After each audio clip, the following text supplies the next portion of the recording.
Panvision TV presents.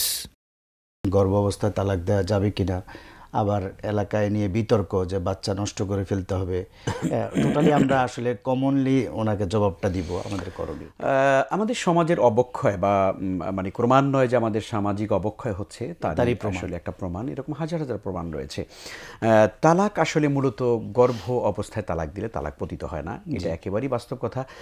বিশেষ কিছু অবস্থায় তালাক দিলে তালাক কার্যকর হয় না, কারণ আমরা জানি যে তালাক দিতে হয় তুহুরে, পবিত্র অবস্থায় তালাক দিতে হয়, এবং সেটা 3 তুহুরে 3 তালাক দিতে হয়। একটা সিস্টেম আছে, কোরআনিক একটা সিস্টেম আছে যে প্রত্যেক মাসে প্রত্যেকটা পবিত্র অবস্থায় একটা করে তালাক দিতে হয়। প্রথম তালাক দিলেন, রুজু করার মানে সুযোগ আছে। দ্বিতীয় তালাক দিলে রুজু করার সুযোগ আছে, কিন্তু থার্ড তালাক দেওয়ার পরে এটি একেবারেই আবাদান, এটা হারাম হয়ে যাবে। রুজু কিভাবে করবে? হ্যাঁ, যদি প্রথম তালাক দেয় তাহলে পরে তাকে সংশোধন করবার জন্য একটা সতর্ক বার্তা দেওয়া হলো যে তোমাকে এক তালাক দেওয়া হয়েছে, অতএব তুমি সংশোধন হতে পারে, এবং উভয়ে মিলে একটা সমঝোতা করে তারপরে তারা আবার তাকে মানে স্বাভাবিকভাবে জীবনযাপন করবে কিছু কথাবার্তার মাধ্যমে, তওবাতিল্লার মাধ্যমে। এখানে কালেমা নবায়ন করার দরকার নেই। দ্বিতীয় তালাকটা দিবে দ্বিতীয় মাসে আরেকটা তুহুরে গিয়ে আরেকটা পবিত্র অবস্থায় তালাক দিতে পারবে। দ্বিতীয় তালাক দেওয়ার পরেও যদি সে হয়ে যায়, সতর্ক হয়ে যায়, ভালো হয়ে যায়, তওবাতিল্লাহ করে বা ভুল বুঝতে পারে, তাহলে তাকে রুজু করা যাবে, অর্থাৎ তার সম্পর্কের টানাপোড়েনটা স্বাভাবিকভাবে এখানে নিয়ে যাবে, তালাকটা হবে না।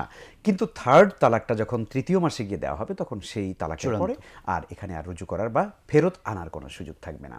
তো ফলে এটা একটা ভিন্ন মাসালা। কিন্তু আমাদের ভাই যেটা বলেছেন যে গর্ভ অবস্থায়, না, গর্ভ অবস্থায় কখন স্ত্রীকে তালাক দেওয়া যাবে না।